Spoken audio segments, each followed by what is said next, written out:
Assalamu alaikum rahmatullahi wa barakatuhu. A'udhu billahi minash shaitanir rajim. A'udhu billahi minash shaitanir rajim. A'udhu billahi minash shaitanir rajim. Bismillahir rahmanir rahim. Sallallahu ala Sayyidina Muhammadin wa alihi wa sahbihi wa salama tasliman. Alhamdulillahi wa kafa. Wassalamu ala ibadihi alladhina istafa. Amma ba'd. In the name of Allah, the most gracious, the most merciful, I seek refuge in Allah from the rejected shaitan. May Allah bless our master, Sayyidina Muhammad sallallahu alayhi wa sallam, his family, companions, and give them peace. All praises are due to Allah. Sorry, I'm in the middle of something. All praise is due to Allah, for He is sufficient for us. Peace be upon His slaves, whom He has chosen. As to what follows, Assalamu alaikum. You're now watching the Half Your Deen show. Give me one moment. Gotta get me started. I usually have my sidekick. Wa alaikum salam wa rahmatullahi wa barakatuh, Habibi. I usually have my sidekick with me, by my side.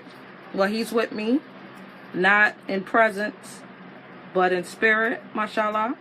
And he's on the line. Give me one moment. I want to let everybody know that we're on the air. Just give me 1 second. I just want to sit here and post some things up. How's everyone? Wa alaikum salam wa barakatuh. How's everyone this evening?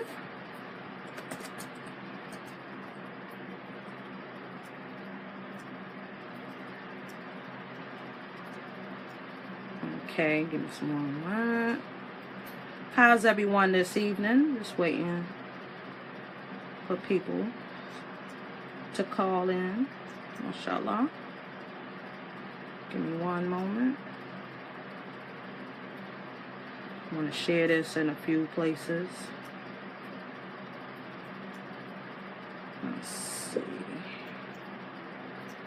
Share this. Give me a moment.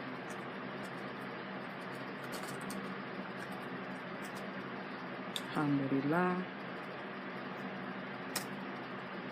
Post it here. Post it everywhere. Post it somewhere else. Post it on my personal page.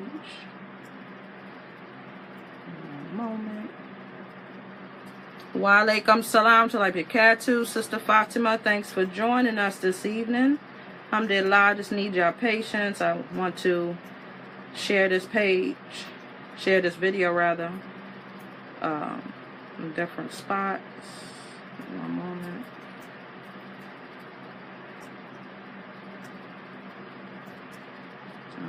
Let's see here. Alhamdulillah, we're going to get started shortly, inshallah. I'm glad to be here. I hope you are. Alhamdulillah, Allah's most merciful. He's allowed us to come again. He woke us up. Let's see, share. I don't want to do it on there. On a friend's page. Let's see. Put it on your page. How about that?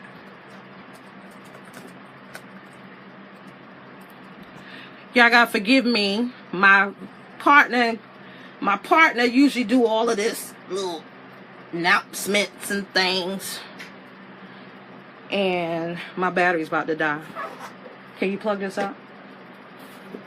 It's not plugged in. Right there, it's on the floor. Let's see here. I'm gonna post it up.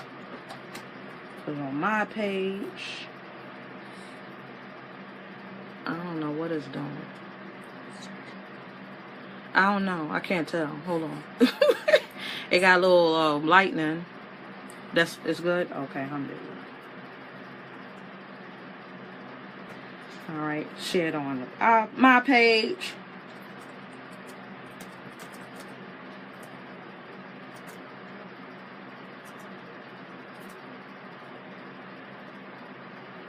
Okay, alhamdulillah. Alhamdulillah. All right, alhamdulillah. Thank you for joining me this evening, alhamdulillah. And to introduce myself, if you don't already know, I'm Saeed, aka Samira, mashallah. Used to be Hobbs Baraka on Facebook. Now it's Naeem Samir Abdullah. I did that for a reason, mashallah. It'll change back, inshallah, once that time period. You know how you change your name and it tells you gotta wait like a whole bunch of days or months or years to change your name. So inshallah I'll change it probably back to that, because I like Hobbs Baraka. That's my nickname my Habibi gave me, alhamdulillah. But anyway, you're listening to Nurzaman Radio, mashallah. I thank and welcome everyone for tuning in. I'm looking forward to everyone to give some feedback, put some input. This is a conversation. I also would like to announce that my partner, I meant to get a picture of him. I forgot. He will not be here live with us for a minute, mashallah. So y'all going to be stuck with me. You're going to have to listen to my voice. And I hope that's not a bad news, but what can you do? Mashallah. But he will try to join us via phone. See if he can. I don't know how I'm going to work it out because I had to work some things out. But anyway, our call-in numbers are 412-567-3030. Again, the call-in numbers is 412-567-3030. And our topic for this evening is kind of coincidental. It's long distance marriages. Can they work? So I need some input with you. Alhamdulillah. Assalamu alaikum, Anisa. Assalamu alaikum. Welcome, welcome, welcome. Alhamdulillah. I hope y'all can hear me good, because I don't know what I'm doing. This is his thing. So let me know if you can hear me clearly, so I know that I'm going to be heard from everybody, from the Mixler app, and it's on the Facebook app. So let me know, Sister Nisa, if you can hear me. Let me know, Imani, if you can hear me. Let a sister know. Before we begin, yeah, I know I like to talk about what's in the news. There was a couple of things I wanted to mention. And one of them I wanted your input about. Let me see if I can pull it up right now.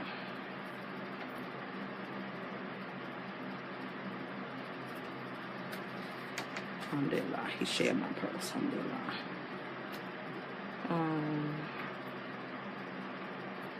It was a news report that I was listening to on the way to an appointment.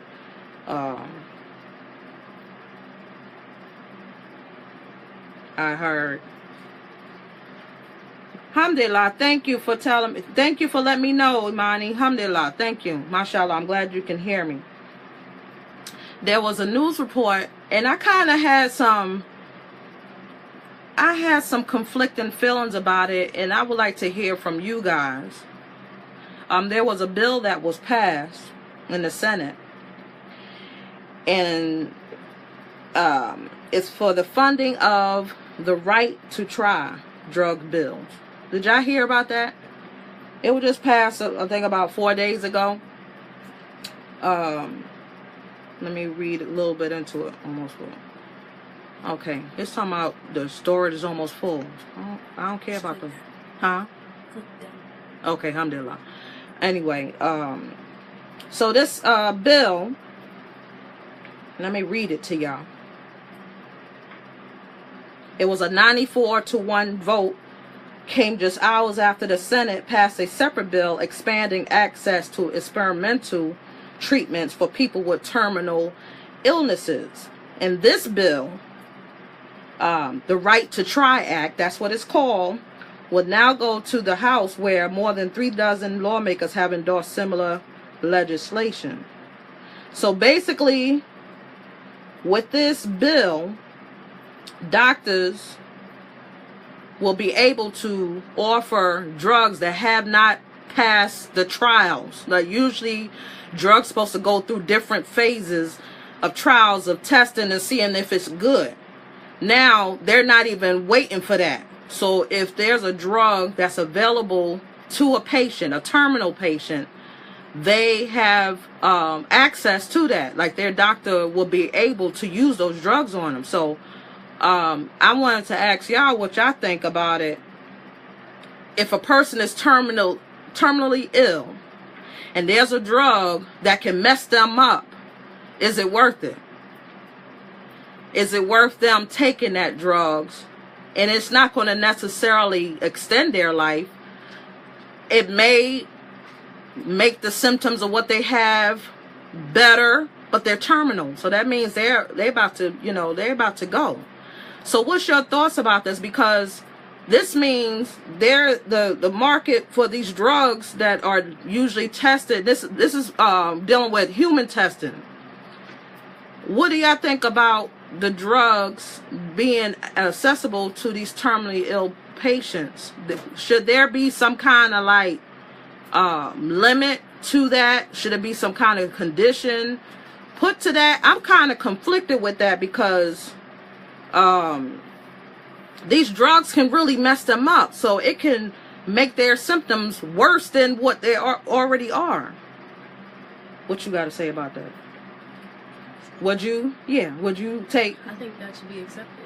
You think it should be accepted? Yeah, you think that'd be a choice that person have? If you're already sick and you're already dying, then might as well take it. See what happens. Mashallah. I look at it also as, how I can say, like permission to experiment on me. Because really, these drugs are experimental, and if the terminal patients are taking it, it's actually, they're like, guinea pigs of this medication. And if it works, alhamdulillah. And if not, oh well. I'm kind of conflicted with that. It depends on how terminal you are. Like, depending on what kind of terminal disease. How terminal? Yeah, how long you got. How long you got? If you ain't got a long time, then take the chance. Yeah, it's interesting about that. So that's something that was that I heard on the news, and I thought that was kind of interesting. So, mashallah. I see y'all guys ain't got much to say about that, because this can hit home. Somebody in your family that may have, wa alaikum salam to barakatuh. Habibi, that's you again. Mashallah. You may have a loved one that may be very sick, and this may be something that may help them, and not necessarily help them, just help. I feel like the pharmaceutical companies, this is a benefit for them. They'll be able to push out more drugs out there, which will make more money for them. So that's, to me, it's not necessarily good, in my opinion. But anyway, hey Habibi, Assalamu alaikum. You got something to say?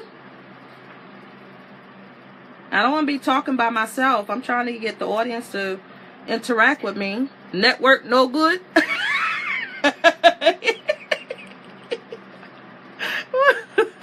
Poor baby. Network no good.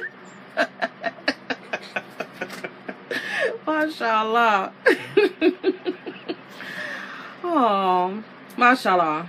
May Allah bless you with better internet connection. I mean. Dollar. Actually, it's not dollar. It's like one step above dollar. I don't know what's one step above dollar, but yeah, it's crazy. All drugs are a benefit for the company. Right. That's how I look at it. I don't see it as a benefit for the patient. I feel like they're being used as guinea pigs. Like, this is a law, like, wow, you can get access to drugs, but you're used as a guinea pig. Right. And this is for terminally ill. So I don't know if it's something that, there should be, limits to that. Like if the patient is about to die, like within 3 months, 6 months, is it worth it? Because the medicine may mess them up. It may make them more, it may aggravate the symptoms that they have already. It might be more painful. So I'm kind of conflicted about that. But then it's a chance for them to develop new, cures for certain, diseases. 9 times out of 10, if a family has a terminally ill family member that may have a chance of being cured or getting better, they will take that chance. Yes, and that's true. That's true. And Chanel says she agrees as well. Walaikum salam to the big cat. So thanks for joining us, Chanel. Alhamdulillah. So it depends. I'm just conflicted. I don't know. Like, I guess I'm just, speaking on my, from my experience and my request. Like if something was to happen to me, he said, he hear you, Fatima. Like I've told my husband, if something was to happen to me, like I was in a big bad car accident or what have you, and I was made to be put in a coma, I didn't want to be resuscitated. Just leave me. I don't, if I would go in a coma that I may never get up, like, don't leave me on that machine. Like, I don't want to be going through that. And having, them having, my family having to suffer and look at me and hoping, and it's no hope. So, mashallah. So I'm speaking from that, part of me. I know if I'm about to die, I'd rather be left alone. Right, like, just let me be. Like, some things is just not worth it, In my opinion, that may not be for everybody who doesn't share with it. What? And this fly is getting on my nerves. Get out of here, fly. You want to get on the show? But by taking a chance and going through those trials, you're giving somebody else a chance. Give somebody else a chance? That's another way of looking at it. So if you take those drugs, like my daughter said, you take those drugs, and it happens to work and it's something good, somebody that could come along may benefit. So that's good. So I guess it balances out. It depends on the situation, mashallah. So, mashallah. I'm trying to see something here. Give me 1 second. I can't see the chat. Give me 1 moment, y'all. Okay, I see the chat now. Alhamdulillah. Alright, so today's show, and I'm not trying to stay hours at a time, just some things that I wanted to discuss with y'all. This fly is getting on my nerves. He keep flying in my face. Go get him, possible. So, let me ask y'all this question. Long distance marriages, can they work? Can they actually work? In your opinion, can they work? I want to hear from y'all. Yes, it can work. It can work? Alhamdulillah. In 1 moment.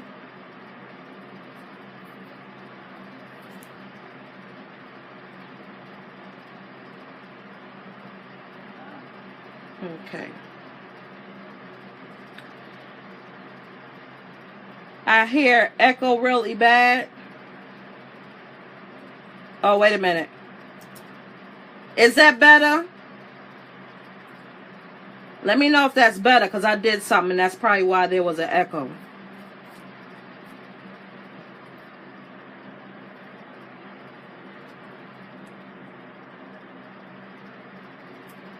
Like I said, my sidekick not here. Mashallah. Okay, alhamdulillah. I know what I did. I apologize for that. I need to keep my hands off for things. Off this machine. Anyway. I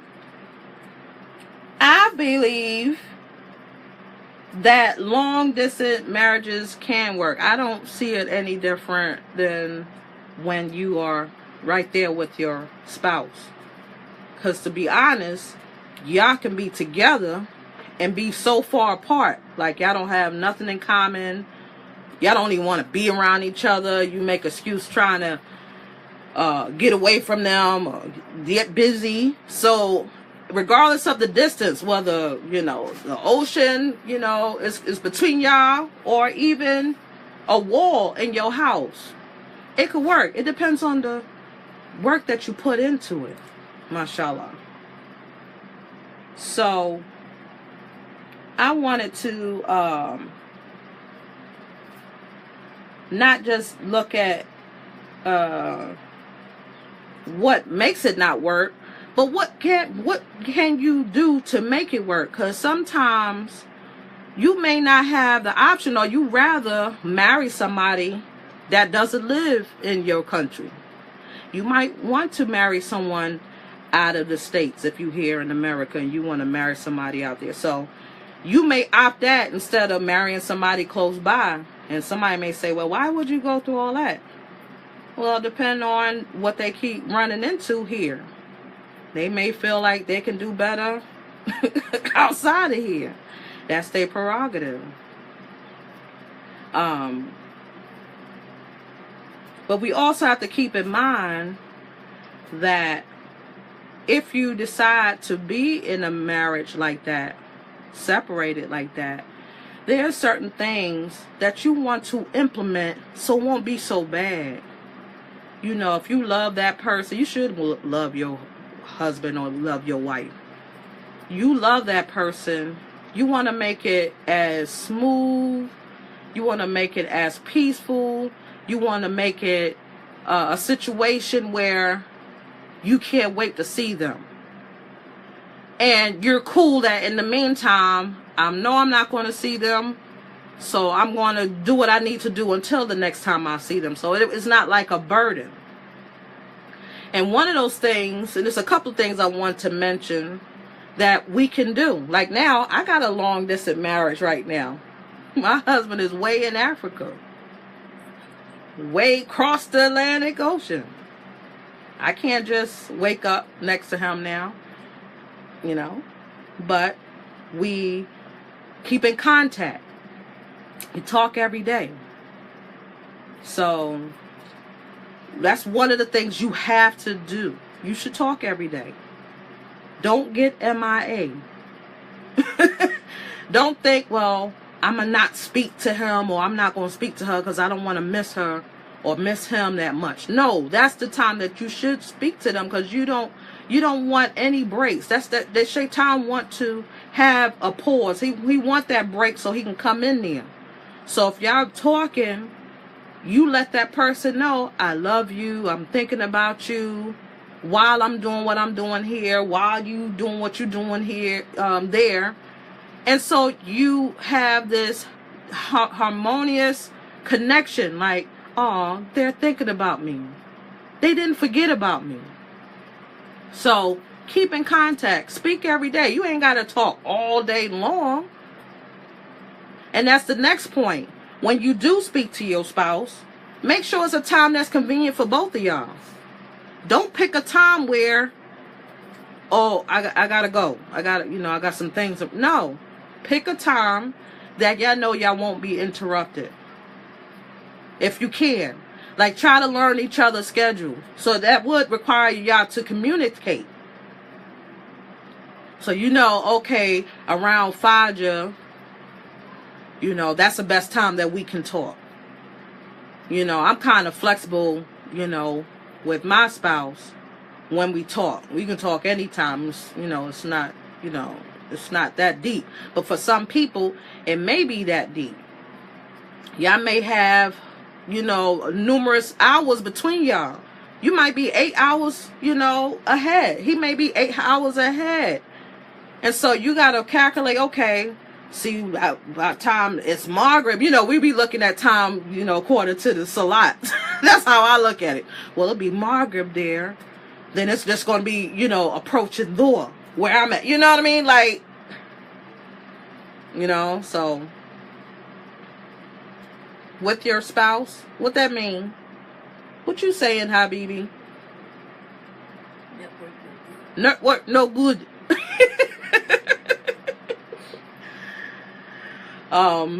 So depending on the hours that are between y'all, you would have to make plans that, okay, at this time we can talk. But please talk every day. Make sure y'all keep in contact. Don't disturb my sleep. No, you don't disturb my sleep. But I like to be disturbed because I hate missing your call. So if I'm asleep, I have that ring on, and Naeem is good to tell me, you don't never have that ring on when I call. But now it's on. And the phone is charged up. So, right. So schedule that time so that you won't be interrupted. Now, when y'all do talk, when y'all do get to sit down and conversate, avoid guilt tripping. Don't be having a conversation about, see, you put me through this, that, and the other, you being up where you are and stuff like that. Don't do that. Don't hold a conversation like that, because that just mess up the mood. It should be a light conversation.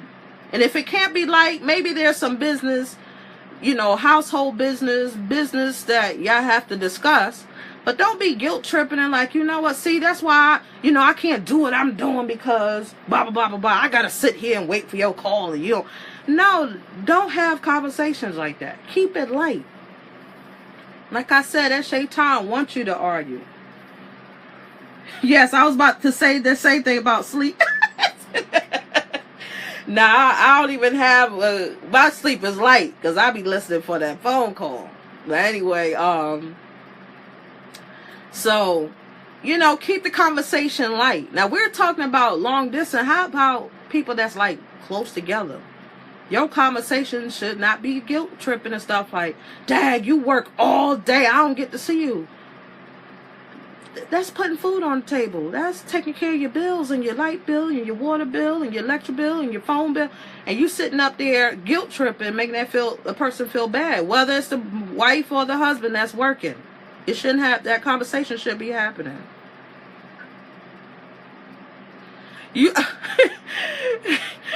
Naeem said video keeps buffering, so I'm missing chunks of the show. I think Gambia's 4G is like 2G. Yeah, it's like 2G. So yeah, so keep the conversation light. Stop that guilt tripping. Okay?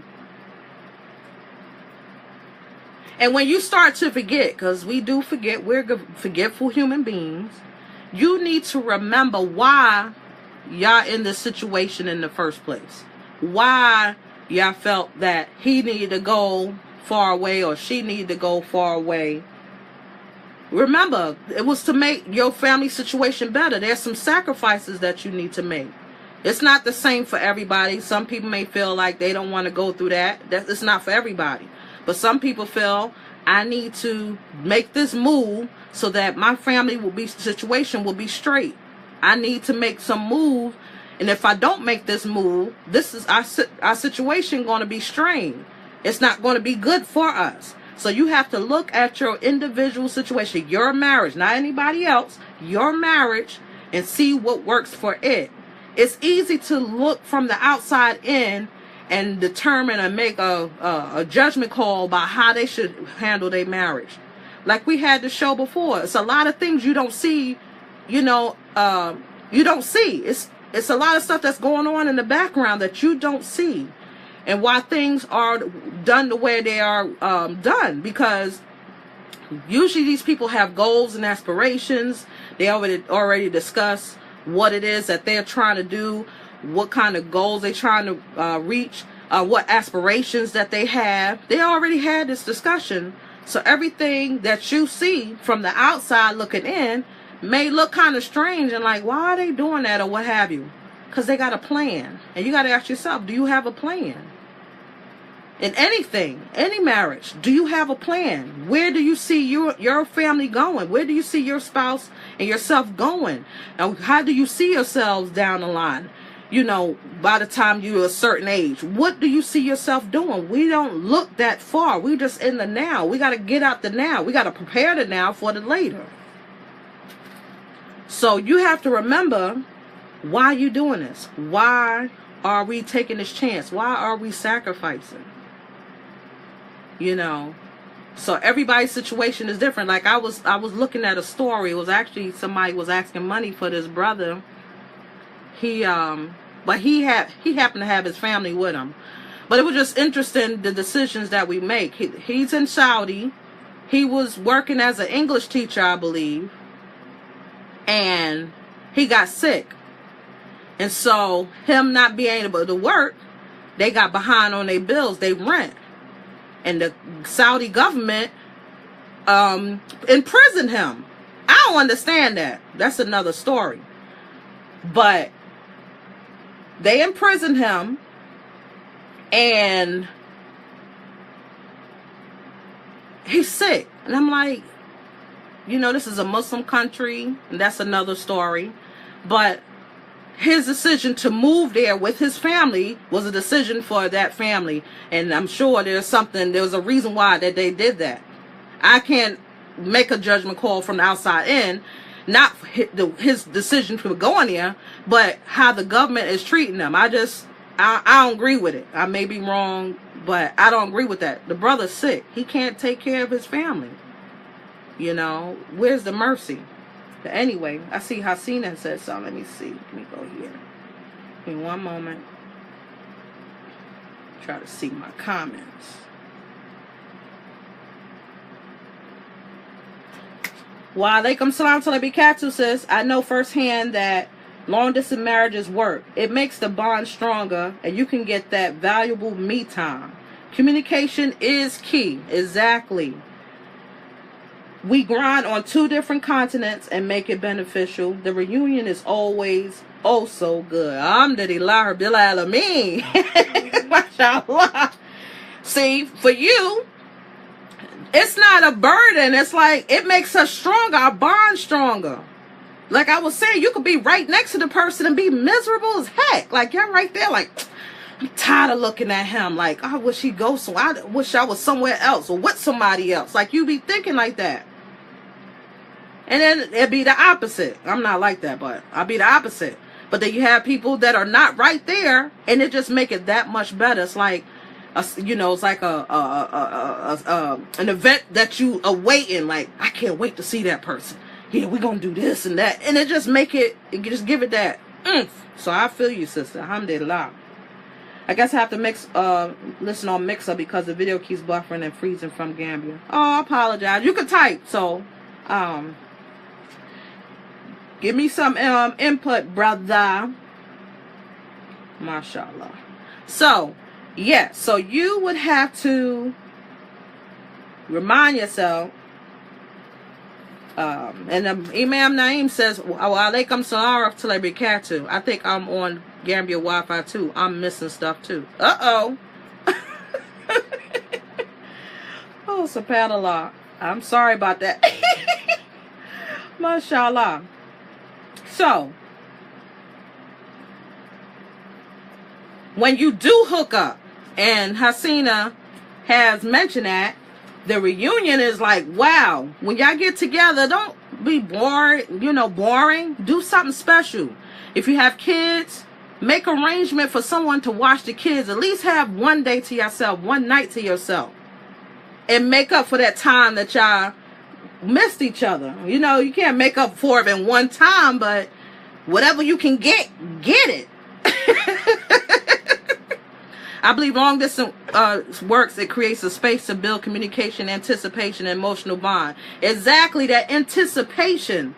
It's like, wow, I can't wait to see him. Like, my husband just left. I can't wait to see him already. He ain't even been gone a week. I'm a mess.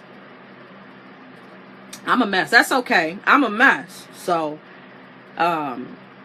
since I'm missing him, you need to find things. If you can't handle the distance, you need to find something to do. Yes. So what if you don't see your husband or your wife for a long time? They start getting frustrated because they can't see you. What do you do? How do you reassure them? They get frustrated, and you ain't seen them for a long time. They get like frustrated because you can't see them. My daughter says, "How about you haven't seen them for a long time?" And they start getting frustrated. What do you do? That's why you got to communicate. You got to be creative. Yeah. You got to be creative. You can do something just now if y'all in, distance like you are. Instead of doing the regular things, and I'm going to get to your comment, Sister Mukhtar, you just got to be creative and just say, listen, when we get together, watch, it's going to be worth it. You know what I'm saying? Like, keep their suspense. Like, I will tell you this, but, give them a little hint of something that they about to get. Right. This is a chance to get closer to Allah, study and pray and read. Right. My Habibi said he missed me too, mashallah. I know, we lovey-dovey, mashallah. Sorry.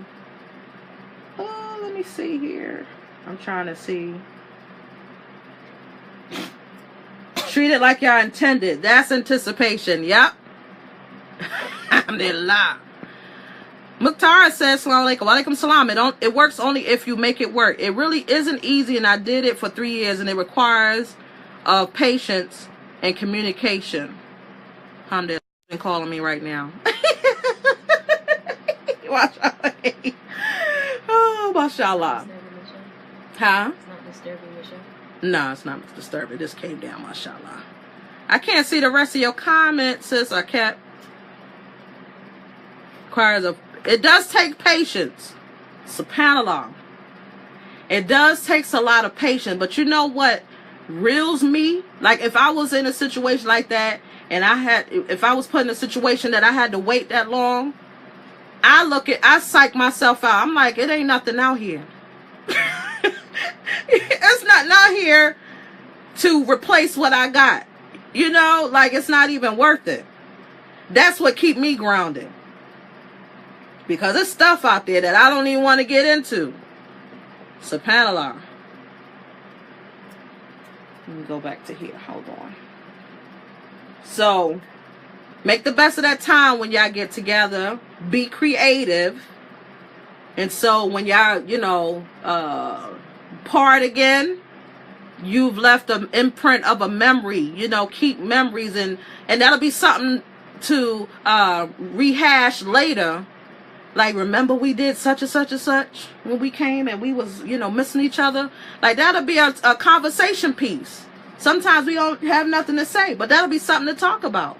And be like, yeah, we need to do that again, or we need to do it different, or whatever the case may be. You got to keep it spicy. But Abby said, yeah, Fatima. Another thing that you have to do, because it does require patience, you got to not assume anything.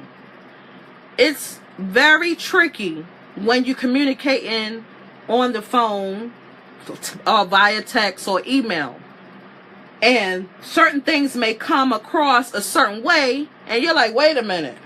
Or say you had not communicated and you haven't heard from them, and the first thing in your mind, oh, he done forgot about me, or she done forgot about me. The power might have went out. Like, my Habibi, the power goes out. So he may not have charged his phone. I may not get to talk to him. So it's understandable. I won't go freak out and be like, oh, he done forgot about me already and all that stuff. No, that won't enter my mind. Don't assume anything. So when you get to communicate, they can explain, well, this what happened, this what happened. This is only based on a relationship where the two parties are trustworthy to one another. This is not for any situation. This is except for those people that trust each other, they love each other, and they're committed to one another. If you're not committed and you're just like fair weather, you're just like whatever, it ain't gonna work. But if y'all too committed and this is what you want to do and you ready to stick it out, these tips that I'm giving you will help or reinforce what you're doing already and be like, okay, alhamdulillah, I'm not by myself or anything like that. So don't assume anything, because the shaitan, like I said, he's attacking marriages left and right, and he looking for any end He'd be like, oh, you ain't heard from her today? I thought he supposed to call you every day. I thought she's supposed to call. I wonder where she was at. I wonder where he was at. What was he doing that he couldn't call me? All of that would start coming in your head, and it start planting doubt in your heart. And you don't need that. You don't need that. You have to trust this person fully. SubhanAllah. So back to finding something to do, as I was going to explain. You missing him or you missing her, you need to find something to do. But when you find something to do, it could be a hobby, sometimes, you know, you may take up a course, whatever it is that you try to do. Make sure it's in the means where you don't lose your sanity and it doesn't take up much time where it frustrates you, because it just make things worse. Don't pile on stuff just to say, well, I'm doing this so I ain't got to think about him. And we do this even in polygyny situations. Well, I need to find me something to do because I don't want to be thinking about him when he with his other wife. And you just start piling stuff on yourself just to drown out, you know, that emotion. And all it does, it frustrates you more. And you feel like, you know, I'm getting shortchanged. You know, I don't have time for myself. You know, I can't even think, you know, things like that. So when you do that and you decide, well, let me do something, and you may already be doing something. You may say, well, let me add to what I'm, you know, doing, just so it can just lighten my, you know, the emotion of missing my spouse. Do it in moderation. That's what I would suggest, mashallah. What I did want to talk about the second half of this show is regarding the verse, Surah 4, Ayat 34. And let me read that to y'all in English, inshallah, the translation. And it's applicable to this because we're talking about long distance relationship. Allah says in his book, so the righteous women are obedient, guarding in absence with the protection given by Allah. And before that, we know the ayat where Allah says, men are the protectors and maintainers of women. Because since Allah has made men, some excel the other, and because they have spent of their wealth, meaning the man spends out of his means, and Allah has given him this position to maintain and protect the women. That's the man's role. Not every man doing that. Not every Muslim man is doing what they're supposed to do. They're not protecting and they're not maintaining. So they actually is contradicting the book that they call themselves believing in. They got to be doing that. Protecting and maintaining.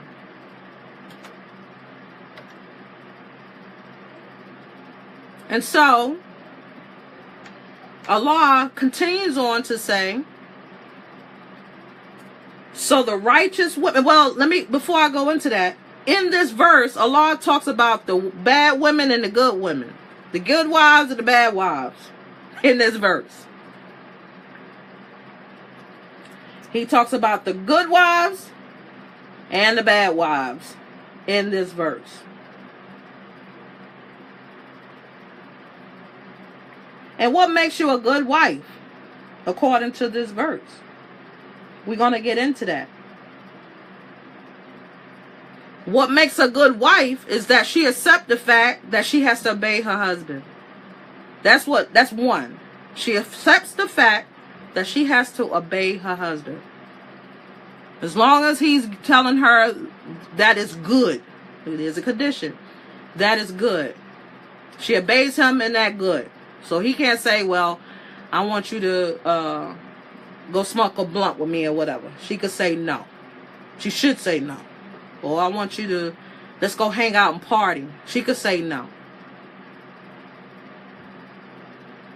But you have people that want to still do that dunya stuff, and they feel, well, that's my spouse, and you know, I could tell her what to do. No, you can't tell her to do things that are contradicting to her way of life and his way of life.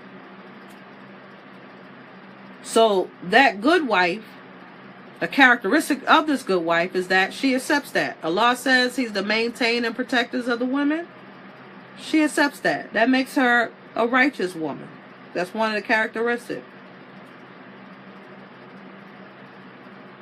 And then, not only is she obeying him, along with obeying him, she obeyed him in his absence. So Allah says, so the righteous women are obedient, guarding in absence with the protection given by Allah. What is she guarding? What is this righteous woman? Allah described these righteous women. What is she guarding? She's guarding herself, and she's guarding her husband's property and anything that's connected to her husband, like the family, the house, the children, and things like that. And you're protecting his honor. That's a good wife. So a husband shouldn't have to worry about his wife out there showing her goods to other brothers. A husband should not be worried about his wife just letting anybody up in the house that he didn't get permission for or don't like. The husband should not be worried about his wife, you know, doing what she wills with herself.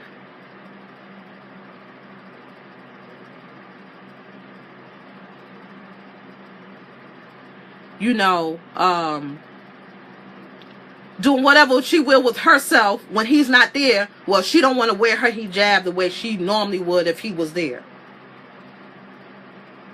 Okay?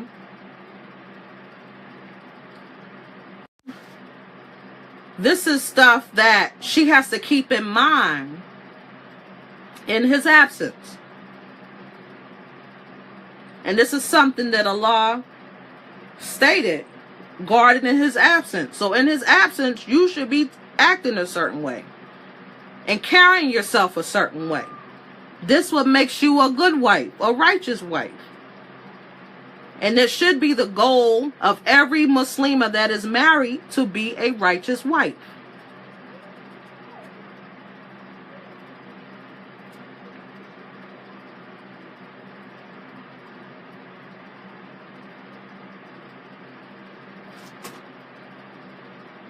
So, the Prophet ﷺ said in the hadith, and it's translated, narrated by Abu Hurairah.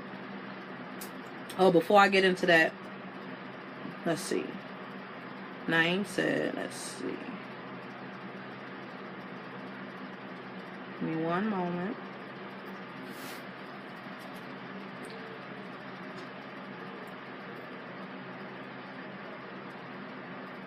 It's not showing me the whole, hold on. Let me look at these comments. Oh, there I go. Doing one of Naeem moves.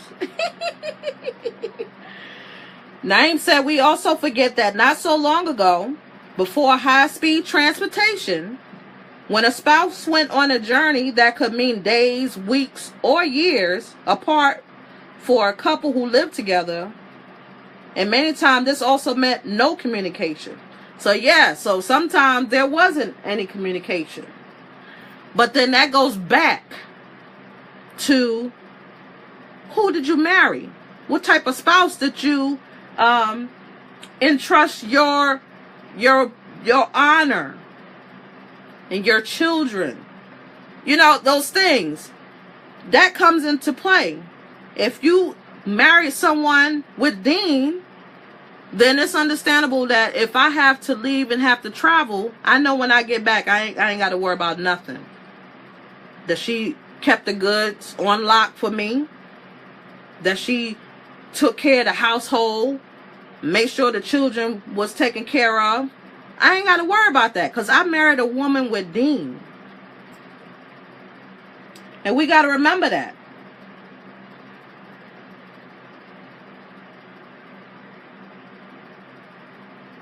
Because a man can marry a woman for 4 things. And the hoes can't be trusted. Your father's a trip. A woman can be married for 4 things. And what was the thing that was best out of those 4 things? It was the deen. You could marry her for beauty, for her lineage, for wealth, her deen. That deen is what's going to last. Because that deen is going to help separate that person from somebody that ain't got deen. And deen ain't got to be somebody that knows a whole lot about the deen. It's just someone that fears Allah enough that if I had to do something or go somewhere, I know you're going to be right there. Chanel laughed. You didn't answer the question. Hoes can't be trusted? Oh, that was a question. Why? What? Listen, whoever married a hoe must trust them. I don't know. You would have known that they was a hoe and married them. You trusted them enough that, you know, when I get back, you know, you guard it. But if you're a hoe, you're not guarding anything. It's open. So you know the answer to that.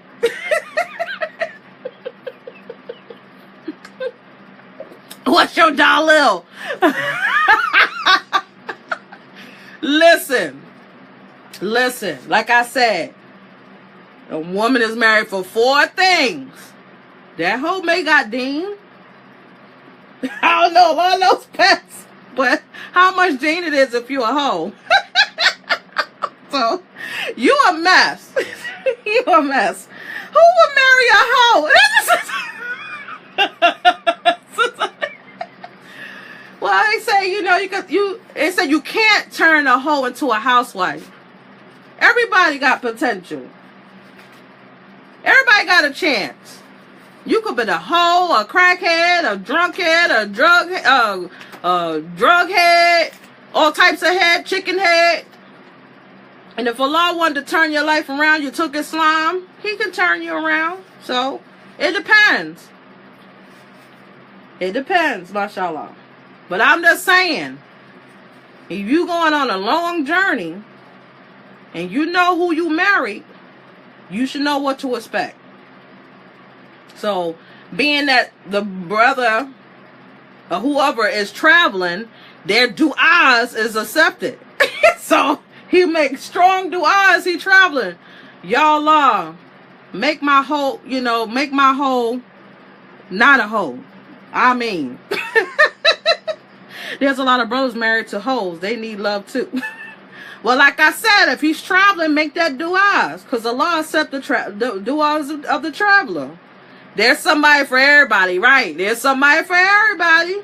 He couldn't find somebody, somebody else. He resorted to the hoe. They're in the process of turning hoes into housewives, right? But they said you can't, but I beg to differ. Everybody got a chance. There's Tauba. Islam do away what comes before it, given that you don't become a hoe after the fact. So there's possibilities.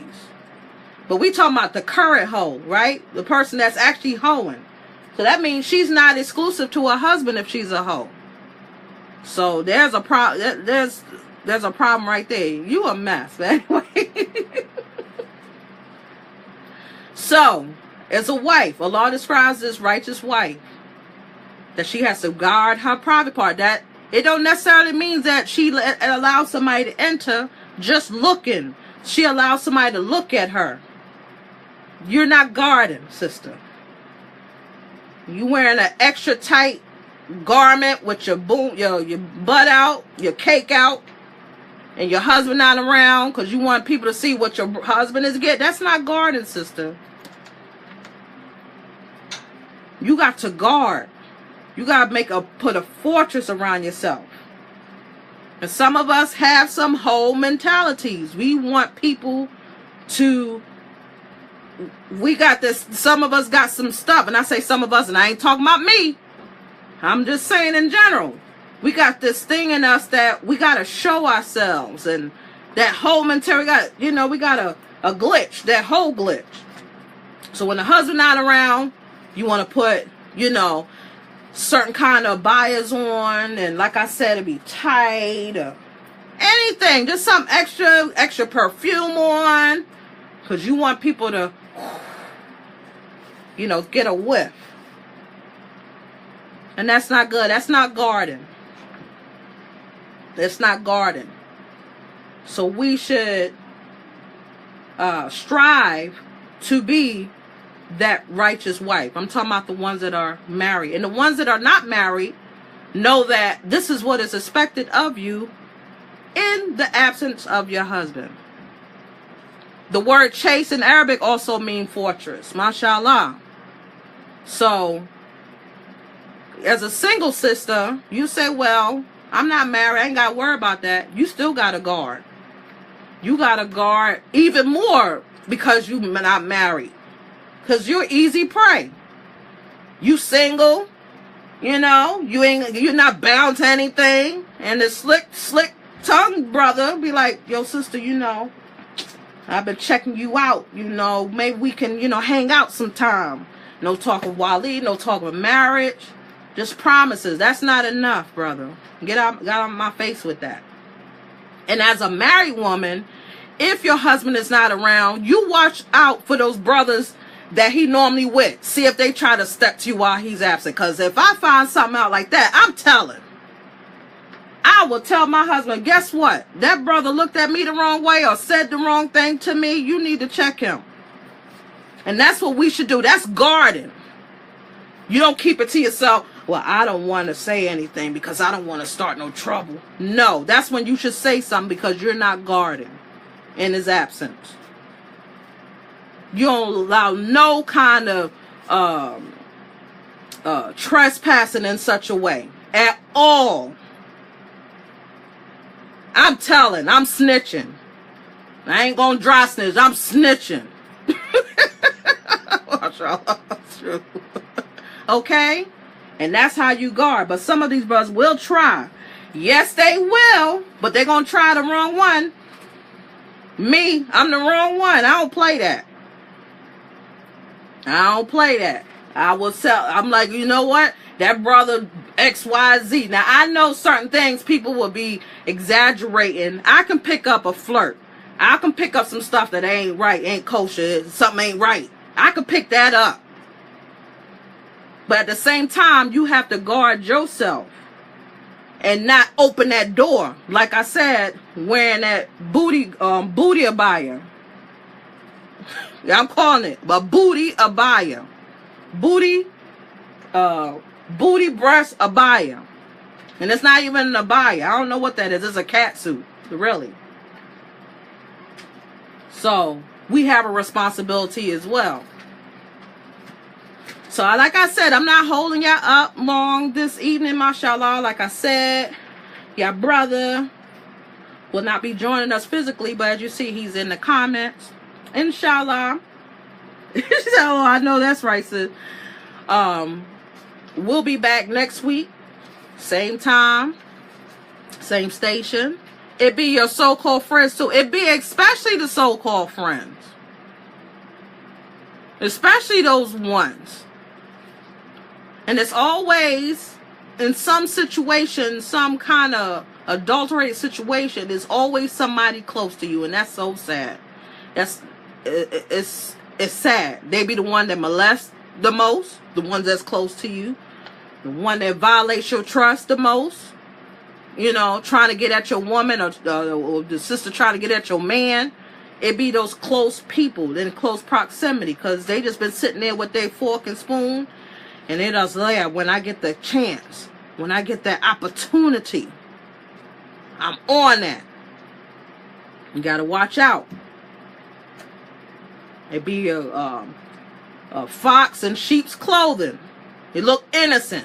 Oh, sister, I know your husband is away. do you mind if I, if you can, cook me some little something because I'm hungry? You ain't been asking me to do something like that before, but now you want me to cook you something. I know you be cooking at the masjid on Fridays, so can you hook me up with a little something, something? I'll pay you a little something money. Oh, heck no. No, you ain't get me that way.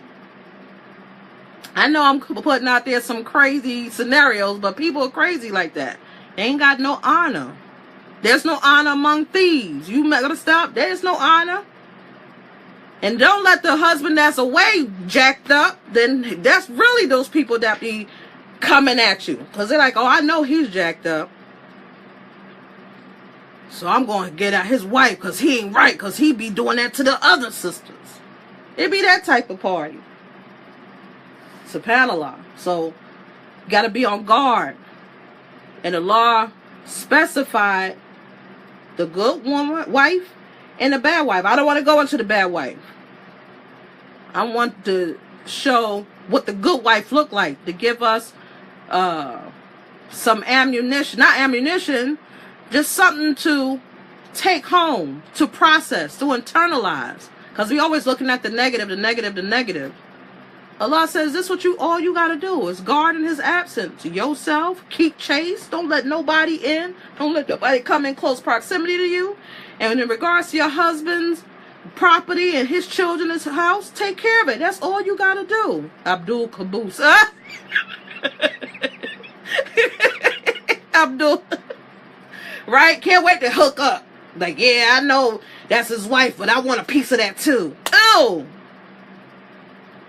It's like in the entertainment world. Everybody's sharing the same person. They just pass them around. And look at Usher. All I gotta say is, all I can do is shake my head. SubhanAllah. That's another story. But with that being said, alhamdulillah, we're going to close out. We're going to conclude here. I hope that this was beneficial. Those that have been in situations like these or looking to be in a long distance relationship, there's some things that you have to put in place for it to make it work. But you got to be concluded. I got seconds. You a mess. There's things you have to implement. That communication. That's communication. You got to communicate. But you got to communicate effectively. That's going to be your safety net, that communication. And then everything else will follow. Inshallah. Everything else will fall in place. But you got to be two committed souls, two committed people that trust each other. That's the only way it's going to work. And then inshallah, Allah will give you tawfiq. Because in this verse, included in this verse, in regards to this wife, in her husband's absence, Allah give her tawfiq to even be able to do what she needs to do in her husband's absence. So Allah got her. Allah is going to make a way for her. It's not all on you, dumped on you. Allah is going to make a way for you. And we got to trust him. We need a communication class to show, inshallah. Inshallah. Inshallah. Maybe that'll be one of our shows in the coming weeks, inshallah, sis. Thank you for that suggestion. Allah. We got to trust in Allah. It's a lot of Muslims. I heard a Brother Ware said, I'm not sure it came from him or it came from someone else, the author of the Walking Quran. He said, you have Muslims that believe in Allah, but they don't trust in Allah. That's a problem. That is a problem. We got to start trusting Allah. We got to trust his word and his promises. And we got to trust that person that he sent over 1400 years ago. Prophet Muhammad sallallahu alaihi wasallam. We got to trust his message, his actions, his words. Alhamdulillah. So with that being said, I want to thank everyone for coming out, joining me this evening. Alhamdulillah, please keep my Habibi in your du'as as he's on his journey, inshallah. And may Allah bring him back safely, inshallah. I want to make dua for you, for my fellow sisters and brothers, all that you're going through, all the tests that you may be going through. May Allah give you sakina, and may Allah give you healing, and may Allah give you confidence that you can get through this, mashallah. And with that being said, Assalamu alaikum, habibi. Inshallah, we'll be talking soon, inshallah. So with that being said, subhanaka Allahumma wa bihamdika ashhadu an la ilaha anta astaghfiruka wa atubu ilaik. Wal asra innal insana lafi khusra illa alladhina amanu wa amilu salihati wa tawassaw bil haqqi wa tawassaw bis sabr. Assalamu alaikum wa rahmatullahi wa barakatuh.